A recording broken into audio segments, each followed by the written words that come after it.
Morning students. मैं Sanjay Soni Bhagwati एम्प्राइज academy द्वारा संचालित ऑनलाइन स्टडी प्रोग्राम की मैथ क्लास में आपका स्वागत करता हूं। क्लास 12th में हमारा जो टॉपिक चल रहा है वो है आव्यूह मैट्रिक्स। कौन सा है भाई? आव्यूह मैट्रिक्स। इन दिस टॉपिक, इस टॉपिक में या इस चैप्टर में ये 3 नंबर का है, मैं बता चुका हूं। एक नंबर का क्वेश्चन आएगा, एक 2 नंबर का। और इस पूरे ही टॉपिक को मैंने 4 पार्टों में या 4 हेडिंगों में डिवाइड किया था। पहला था आव्यूह की परिभाषा एवं इसके प्रकार। तो आव्यूह की परिभाषा और प्रकार पढ़ लिए अपन ने। फिर आव्यूहों की समानता थी, इस पे 1 नंबर का क्वेश्चन निश्चित तौर पे आता है आव्यूहों की समानता पे। इस पे भी अपन ने उदाहरण किए थे। फिर आव्यूह निर्माण था, आव्यूह निर्माण पे भी उदाहरण किए थे। फिर था आव्यूहों पे संक्रियाएं। तो आव्यूहों में संक्रियाएं जोड़ना, आव्यूहों का घटाना, आव्यूहों का गुणा करना, और एक संक्रिया होती है परिवर्त निकालना। तो अपन का गुणा वाली प्रक्रिया चल रही थी, गुणा संक्रिया। आव्यूहों में गुणन संक्रिया। तो इसके मैंने गुणधर्म पढ़ाने हैं आज। तो आज का अपना जो टॉपिक है आव्यूह गुणन के गुणधर्म। आव्यूह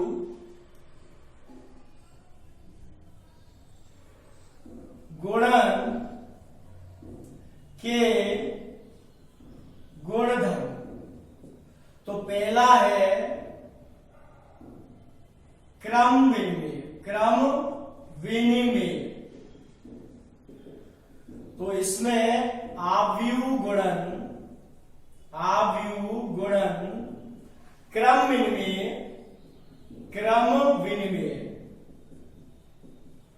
नहीं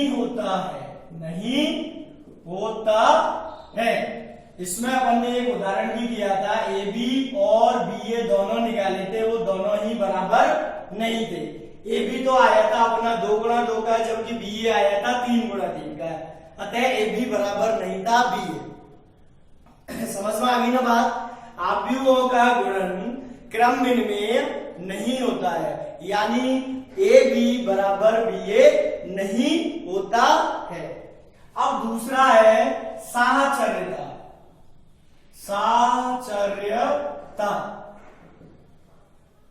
साहचर्यता देखें, क्रम विनिमयता 2 आव्यूहों के लिए प्रयोग में लेते हैं, एक आव्यूह ए और एक आव्यूह बी। जबकि जो साहचर्यता है वो 3 आव्यूहों के लिए प्रयोग में ली जाती है, ए बी और सी। तो आव्यूहों का जो गुणन होता है, आव्यूह गुणन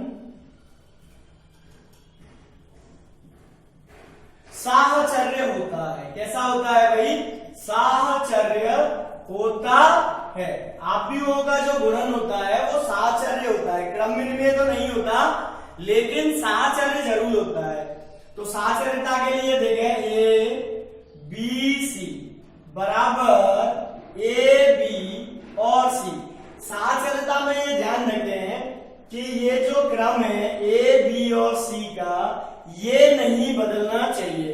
जैसे यहाँ पे ए बी सी लिख रहा है, तो इधर भी ए बी सी होना चाहिए।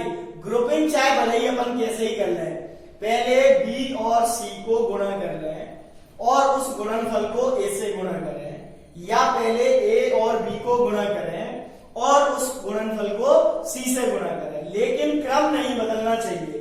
ए बी सी तो ए बी सी ही होना चाहिए। इसको अपन साहचर्यता बोलते हैं। तीसरा गुणधर्म है बंटनता। बंटन का मतलब होता है डिस्ट्रीब्यूट करना। क्या? डिस्ट्रीब्यूशन, या बोले वितरण। बंटनता या वितरणता। तो योग पर वितरण, ए बी प्लस सी बराबर होता है ए बी प्लस ए सी, या माइनस पे वितरण ए बी माइनस सी बराबर होगा ए बी माइनस ए सी।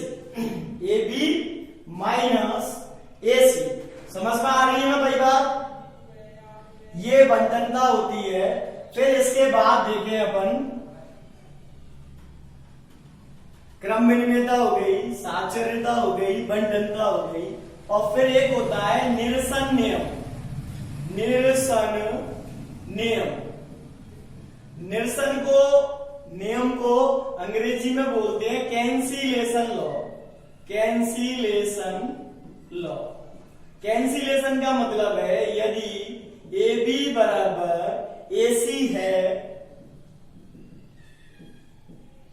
तो बी बराबर सी होगा। बी बराबर सी होगा, यानी ए से ए अपन इस तरीके से काट सकते हैं। ए से ए इस तरीके से अपन काट सकते हैं। बी बराबर क्या आ जाएगा भाई?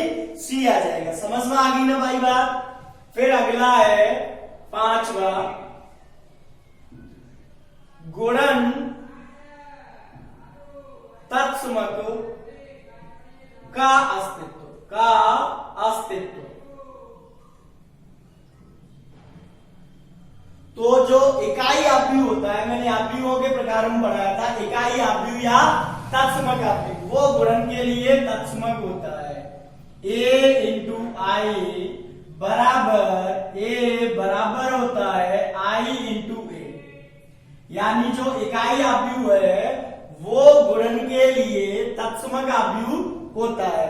आई से अपन ए को गुणा करें या ए को आई से गुणा करें, दोनों आंसर ए के बराबर ही आएंगे, उसमें कोई इफेक्ट नहीं आता है। ठीक है ना? इसी से यदि व्युत्क्रम की बात करें तो यदि दो वर्ग आव्यूह ए व बी के लिए ए बी बराबर आई आ रहा है या बी ए आ रहा है, ए बी बराबर बी ए है और दोनों ही मान आई के बराबर है, तो ए तथा बी एक दूसरे के प्रतिलोम आव्यूह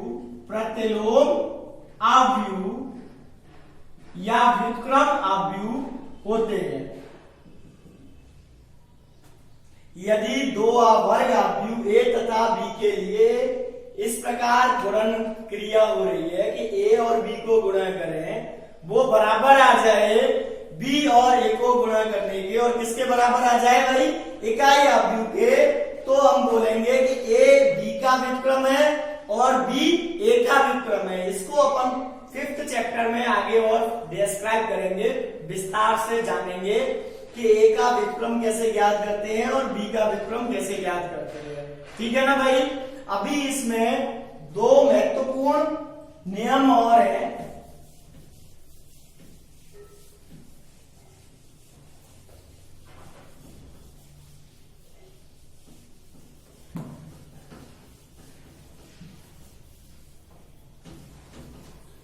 जैसे एग्जाम्पल है अपन पहला वर्ग, अगला नियम है वर्ग आव्यूह ए की उच्च घात है,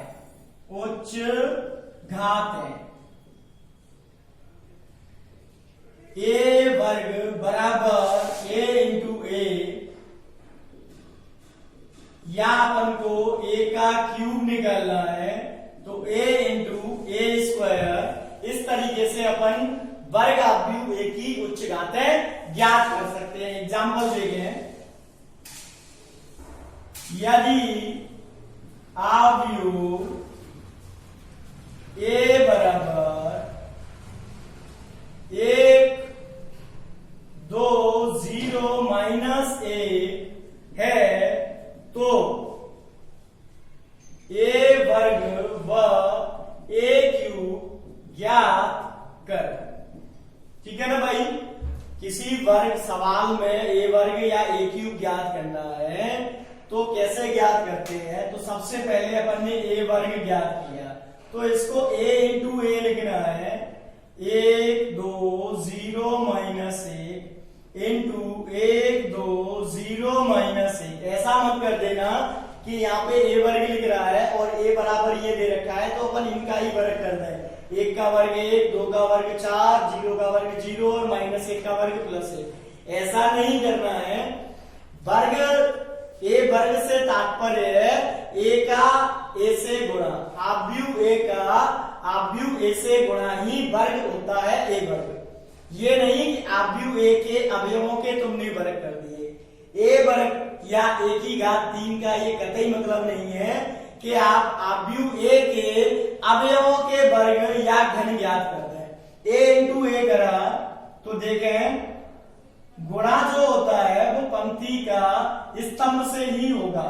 1 का गुणा 1 से करा 1 आ गया, प्लस 2 का गुणा 0 से करा 0 आ गया। ये पहली पंक्ति पहला स्तंभ था, तो मुझे पहली पंक्ति पहले स्तंभ का अवयव प्राप्त हो गया। अब पहली पंक्ति और दूसरा स्तंभ, तो 1 का 2 से करेंगे 2, फिर 2 का -1 से करेंगे -2। समझ में आ रही है ना भाई बात? फिर पहली पंक्ति का दोनों स्तंभों से हो गया, पहले स्तंभ से भी हो गया और दूसरे स्तंभ से भी हो गया। अब क्या करेंगे, दूसरी पंक्ति के लिए यही प्रक्रिया वापस दोहराएंगे। तो देखो दूसरी पंक्ति और पहला स्तंभ, 0 का 1 से किया 0, -1 का 0 से किया 0। अब दूसरी पंक्ति दूसरे स्तंभ को गुणा करेंगे, दूसरी पंक्ति दूसरे स्तंभ को, तो 0 का 2 से 0, -1 का -1 से +1, तो ये आंसर आ जाएगा 1 0 0 1। ये मेरा ए वर्ग आया। जबकि आव्यूह ए के अवयवों का यदि मैं वर्ग करता हूं तो 1 4 0 1 आएगा। यहाँ पे 1 0 0 1 आ रहा है। हाँ कि ना भाई, समझ में आ गई ना बात? अब अपन ए क्यूब ज्ञात कर रहे हैं, तो ए क्यूब के लिए लिखना है ए इंटू ए स्क्वायर। तो सबसे पहले ए लिखा 1 2 0 -1 इंटू ए वर्ग जो आया वही लिखा 1 0 0 1। अब यहां पे अपन देखते हैं जो ए वर्ग था, क्या था भाई? ए वर्ग वो इकाई आव्यूह है, तो इकाई आव्यूह से किसी आव्यूह को गुणा करेंगे तो वही आव्यूह आएगा। डायरेक्ट भी लिख सकता हूं मैं, लेकिन यहाँ पे अपन गुणा करते हैं तो पंक्ति का स्तंभ से होगा। पहली पंक्ति पहला स्तंभ, 1 का 1 से 1 और 2 का 0 से 0। फिर इसके बाद पहली पंक्ति दूसरा स्तंभ, 1 का 0 से 0, 2 का 1 से 2। फिर दूसरी पंक्ति पहला स्तंभ, तो 0 और 0। फिर दूसरी पंक्ति दूसरा स्तंभ, तो आंसर आ जाएगा 1 2 0 -1, 1 2 0 -1। समझ में आ गई ना भाई बात? ये इस तरीके से अपन किसी भी वर्ग आव्यूह की उच्च घातों को ज्ञात। नेक्स्ट एग्जांपल देखें अपन, इसी पे आधारित, अभी उच्च घातों पे आधारित एग्जाम्पल। ये इस टाइप के एग्जाम में आते हैं। यदि आव्यूह ए बराबर, एक आव्यूह दे दिया अपन को 1 2 0 1, तो ए वर्ग -5a + 7i का मान ज्ञात करो। इस तरीके से सवाल आता है। एक आपको वर्ग आव्यूह दे रखा होगा और एक व्यंजक दे रखा होगा। इस तरीके से या तो इसके बराबर में शून्य आव्यूह 0 सिद्ध करवाएगा या इसका मान ज्ञात करवाएगा। समझ में आ गई ना भाई बात? इस तरीके से सवाल आता है। अब ध्यान से सुनना, कभी कभी वो 7i की जगह केवल 7 लिख देता है कि यदि कोई फलन f(x) बराबर x² - 5x + 7 है, तो आव्यूह ए के लिए f(a) ज्ञात करो। क्या क्वेश्चन आएगा? यदि f(x) बराबर x² - 5x + 7 है, तो दिए गए आव्यूह ए के लिए fa ज्ञात करो। तो अपन को x की जगह a तो लिखना ही है, साथ ही साथ ये 7 को 7i से रिप्रेजेंट करेंगे, क्योंकि गणित में, अंक गणित में जो काम एक करता है वो आव्यूह में इकाई आव्यूह करता है। समझ में आ गई ना भाई बात, ध्यान रहेगी। ऐसा नहीं है कि ये 7 का क्या करें अपन अटक जाए। 7 का मतलब 7i होगा जब अपन आव्यूह में बात करेंगे। यदि आव्यूह नहीं है तो 7 का 7 रहता है, ठीक है ना। तो देखो सबसे पहले एक एक करके मैं इनको ज्ञात करूंगा। सबसे पहले a वर्ग ज्ञात करूंगा, तो देखिए a वर्ग बराबर क्या लिखता हूं मैं, a इंटू a, ध्यान है ना, 1 2 0 1 इंटू 1 2 0 1 गुणा करा अपन ने पंक्ति का स्तंभ से होता है, 1 का 1 से 1 प्लस 2 का 0 से 0, ठीक है ना भाई। फिर पहली पंक्ति दूसरा स्तंभ करेंगे, 1 का 2 से 2 प्लस 2 का 1 से 2, ठीक है ना भाई। अब क्या करेंगे, दूसरी पंक्ति का पहले स्तंभ से और दूसरे स्तंभ से। जब पहली पंक्ति का दोनों स्तंभों से हो गया तो इसका मतलब पहली पंक्ति के दोनों अवयव आ गए।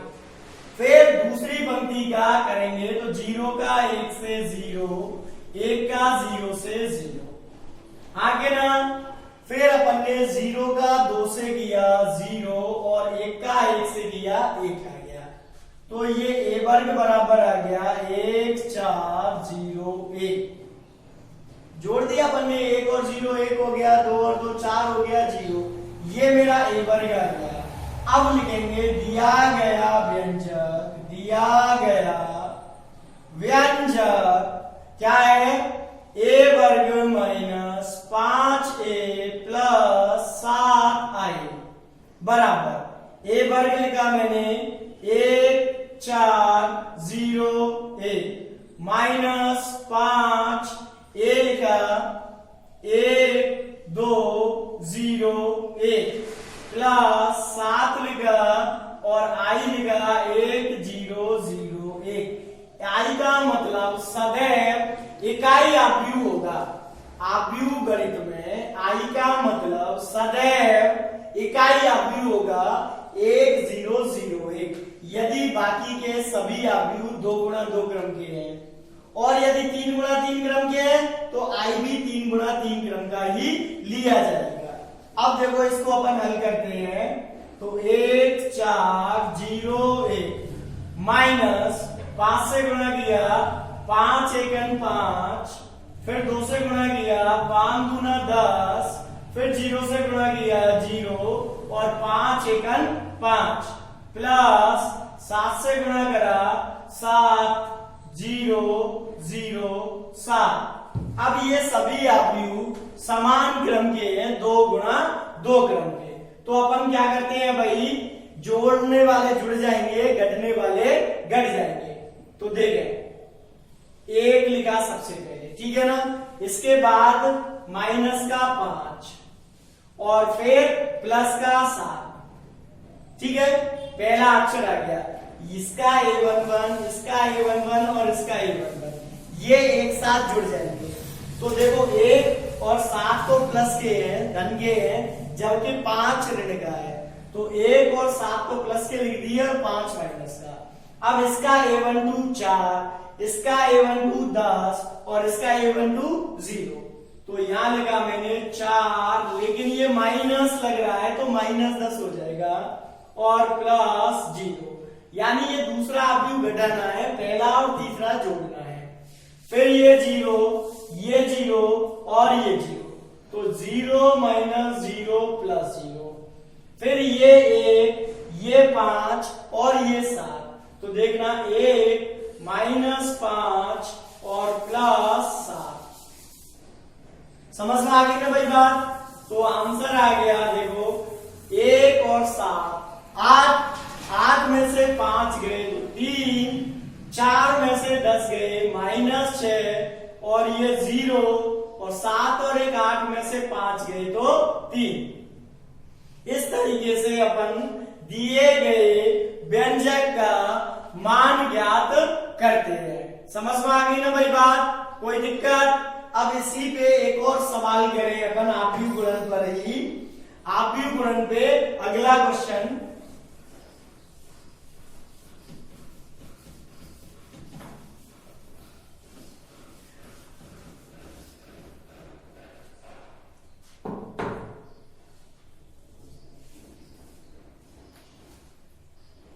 यदि आव्यूह ए बराबर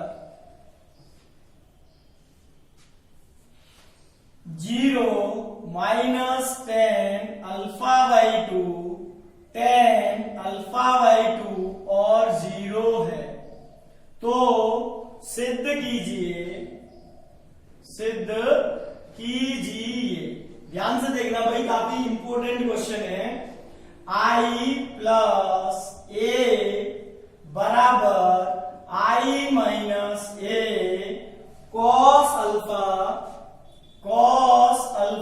माइनस साइन अल्फा और sine alpha into cos alpha. ठीक है ना भाई, ये अपन को सिद्ध करना है। अब ध्यान से देखना, ये क्वेश्चन काफी बड़ा है और इंपॉर्टेंट भी है।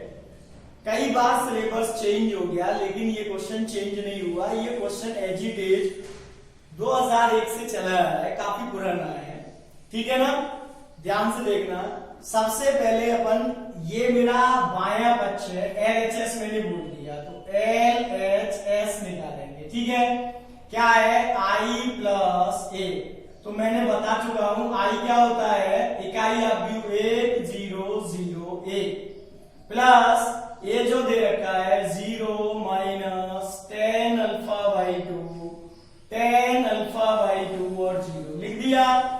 अब इनको जोड़ देंगे, 1 और 0 जोड़ा 1 आ गया, 0 और माइनस 10 अल्फा बाई 2 जोड़ा तो माइनस के 10 अल्फा बाई 2 आ गया, 0 और 10 अल्फा बाई 2 जोड़ा तो 10 अल्फा बाई 2 आ गया और 1 आ गया। ये मेरा बायां पक्ष आ गया। अब लिखेंगे दायां पक्ष। ठीक है ना भाई, तो दाएं पक्ष में क्या है? I माइनस ए और एक आव्यूह और दे रखा है cos alpha minus sine alpha और कॉस अल्फा। तो देखें, I लिखा मैंने 1 0 0 1 माइनस ए लिखा 0 minus 10 alpha by 2 10 alpha by 2 0। अब इसका जो आंसर आएगा, ये I माइनस ए की वैल्यू आई, इसको अपन को cos alpha minus sine alpha और कॉस अल्फा इससे गुणा करना है। तो देखें, एक में से 0 गया, 1 0 माइनस और माइनस प्लस के 10 अल्फा बाई 2 फिर माइनस के 10 अल्फा बाई 2 और 1 में से 0 गया 1। ठीक है ना भाई, और ये आ गया cos alpha minus sine alpha और कॉस अल्फा। अब इसको सॉल्व करना है तो ध्यान से देखना, पहले बायां पक्ष देखें, 1 minus 10 alpha by 2 10 alpha by 2 1 10 alpha by 2 केवल प्लस माइनस का डिफरेंस है, बाकी का सेम आ गया, ये एक्स्ट्रा है। यहाँ पे ये अल्फा है और ये अल्फा बाई 2 है। तो अपन क्या करेंगे, 11वीं क्लास में अपने त्रिकोणमिति के जो फॉर्मूले थे उनका प्रयोग करेंगे।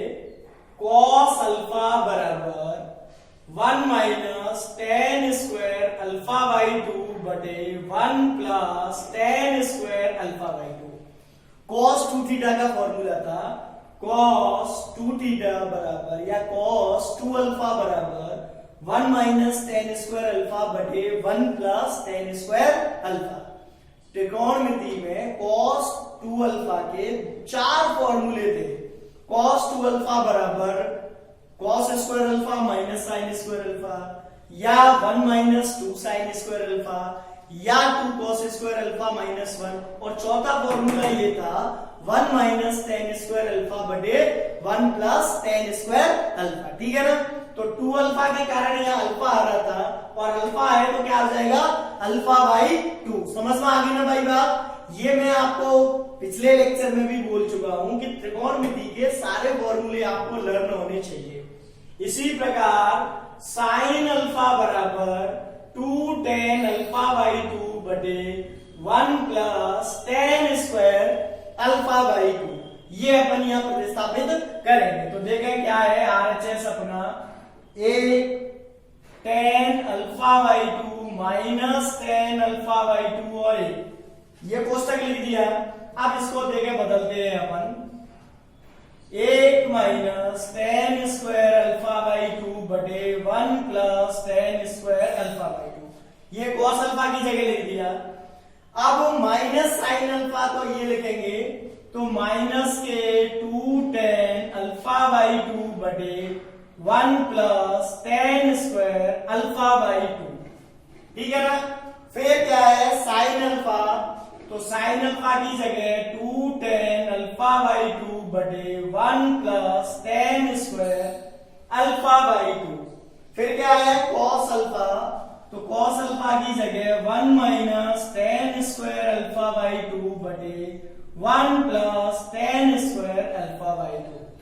देखो इस क्वेश्चन में घबराने की जरूरत नहीं है, दिखने में ये बड़ा सा है, लेकिन जैसे ही सॉल्व करेंगे ना अपन तो तुरंत छोटा हो जाएगा।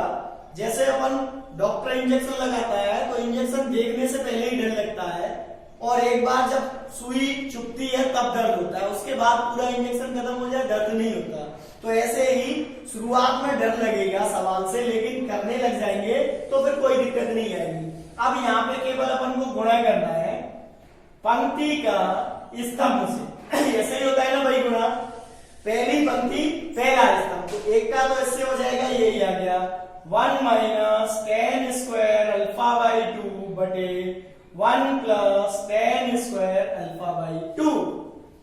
tan अल्फा बाई 2 का इससे plus 2 tan square alpha by 2 बटे 1 plus tan square alpha by 2।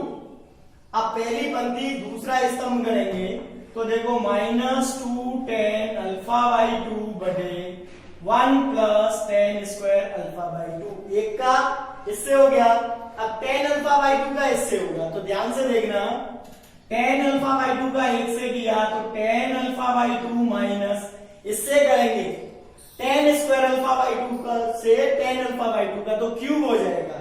तो क्या लिखूं मैं, tan क्यूब अल्फा बाई 2 बटे 1 plus tan square alpha by 2। अब दूसरी पंक्ति से करेंगे, माइनस के tan अल्फा बाई 2 का इससे करेंगे, तो माइनस tan अल्फा बाई 2, और देखना माइनस और माइनस प्लस के, और क्या हो जाएगा tan क्यूब अल्फा बाई 2 बटे 1 plus tan square alpha by 2, हाँ के ना भाई। अब एक का इससे करेंगे, तो प्लस 2 tan अल्फा बाई 2 बटे 1 plus tan square alpha by 2। अब दूसरी पंक्ति का दूसरे स्तंभ से करेंगे, ठीक है ना भाई। तो देखो माइनस और माइनस क्या हो जाएगा, plus 2 tan square alpha by 2 बटे 1 plus tan square alpha by 2, और एक का इससे करेंगे, तो 1 minus tan square alpha by 2 बटे 1 plus tan square alpha by 2।